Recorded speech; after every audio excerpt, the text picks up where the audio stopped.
I'm attorney George McCranie. I have offices in Douglas and Valdosta, Georgia. And today I wanted to give you 3 more secrets that insurance companies don't want injured people to know. All right? And the first big secret is don't expect the at-fault party's insurance company or their adjuster to tell you that you don't have to give a recorded statement or a written statement right after an accident. Okay? They just won't do it. They love for people to give statements and recorded statements right after an accident. That's one of the main reasons that, and you'll find if you've been in an accident, you probably got a call that day or the next day from the at-fault party's insurance company. And they're wanting you to give a recorded statement, and they're not going to tell you that you don't have to do this. Okay? Now, if you give a recorded statement, that recorded statement will be used against you. Okay? By the at-fault party's insurance company, by their adjuster, by their lawyers at court, okay? So an example is they'll call somebody up the day after an accident. They say, how you doing today? And anything you tell them is going to come back to hurt you, especially when you answer like most people do. Well, I'm doing good, thank you. Who's calling? Kind of, oh, this is the insurance company. They'll be just as friendly as they can, and they'll try to get you to talk about what went on, everything in the world, about your medical condition, how well you're doing, you're feeling better today, that kind of thing. So they will not tell you that you don't have to give a recorded statement or a written statement to the at-fault party's insurance company after an accident. All right? You just don't have to do that immediately after the accident. All right. The second thing is don't rely that the insurance company's adjuster will tell you if there's other insurance available. Okay? The adjuster is not always correct. Now, let's say you ask the adjuster or you send a letter to the insurance company, wanting to know the insurance limits in the case. All right. Well, the adjuster might tell you, well, the limits in this case are $25,000. That's what our insured party has insurance for. Well, take that with a grain of salt, because the insurance company adjuster is not always right. Okay. Now, quite frankly, they're busy. They got a lot of cases going on. They might not take the time to look and see if there's other insurance available. Okay. They don't have time, or they might not just simply want research to see if there's any additional coverage out there. Let's see.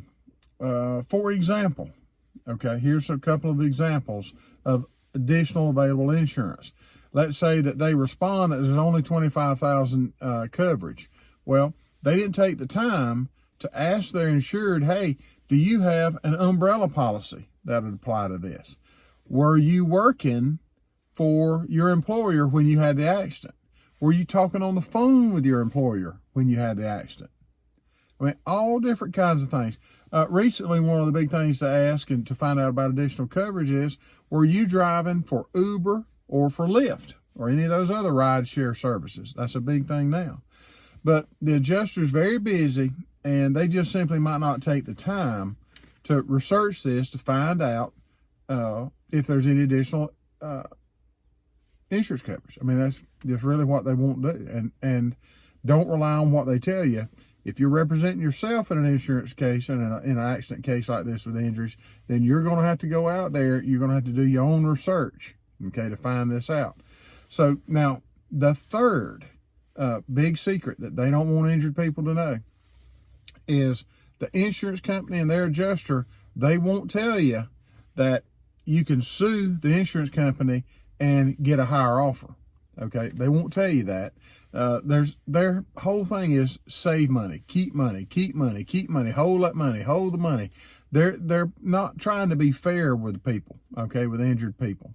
So what they're looking for is, let's say, you're arguing a little bit with the insurance adjuster, and, the insurance adjuster is going to, a lot of times I've seen it, will tell you, hey, you're going to have to sue us if you want more money.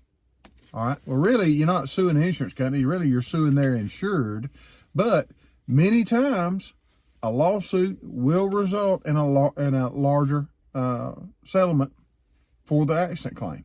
And that happens all the time. Doesn't happen every time, but it happens a lot of time. And there's different reasons, a lot of different reasons. A couple of them are, if you file suit, then the insurance company, if they don't have in-house counsel in your area, then they're going to have to hire an attorney or attorneys to defend that claim.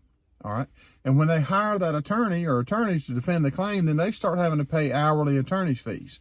And remember what I said, insurance companies don't want to hand out money. They want to hold on to every bit they got and get some more from all of the people paying in for their premiums. They don't want to give the money out, so they don't want to have to pay those lawyers. So sometimes they'll offer a fair settlement for that. Let's see. Oh, here's a good one. Second thing is, a lot of times in cases like this, what will happen is you file suit and they will change the adjuster that was assigned to your case. And a lot of times the adjuster that was assigned to your case might not have the authority to raise the offer. But they'll change adjusters and then blame it on the adjuster. Say, well, we got this new adjuster in, a lot more experience, and the adjuster that you were dealing with, just got it wrong, and now instead of offering $40,000, we'll offer $85,000. All right, well, that's a big difference.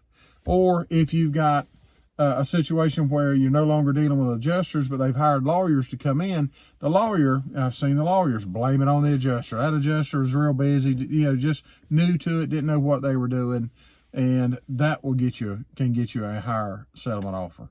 So those are 3 secrets that the insurance companies don't want you to know, okay, if you've been injured in an accident. Now, if you've been injured in an accident, or let's say you've been injured previously and you're trying to represent yourself and you found out that the insurance company is not going to be fair with you, okay? If that happens, feel free. Facebook messages. We'll answer your questions. We'll do everything we can to help you. If you want to, you can comment on the bottom of the video. I'd like to hear what's happened to you in the past. If you tried to represent yourself and dealt with an insurance company, tell me what happened. I really want to hear from you about what's happened in the past. It's amazing. Or if you got a case going on now and you need help, we'll be glad to try to help you with that, answer questions, help you any way we can. Or you can even call us at 833-927-6227, and we'll get you the answers that you need in your case. But remember, the insurance companies are not there to hand you money. They're not there to count the money out and give you money. That's not going to happen. They're trying to hold on to that money just as tightly as they can. It's not what they do to give money out. They're not trying to be fair with people that have been injured. What they're wanting to do is hold on to the money, and they're going to do anything they can to keep the money in the insurance company. Okay? I'm George McCranie. We have offices in Douglas and Valdosta, Georgia. If you have any questions, Facebook message us. We'll get you right back with an answer. All right. Thank y'all.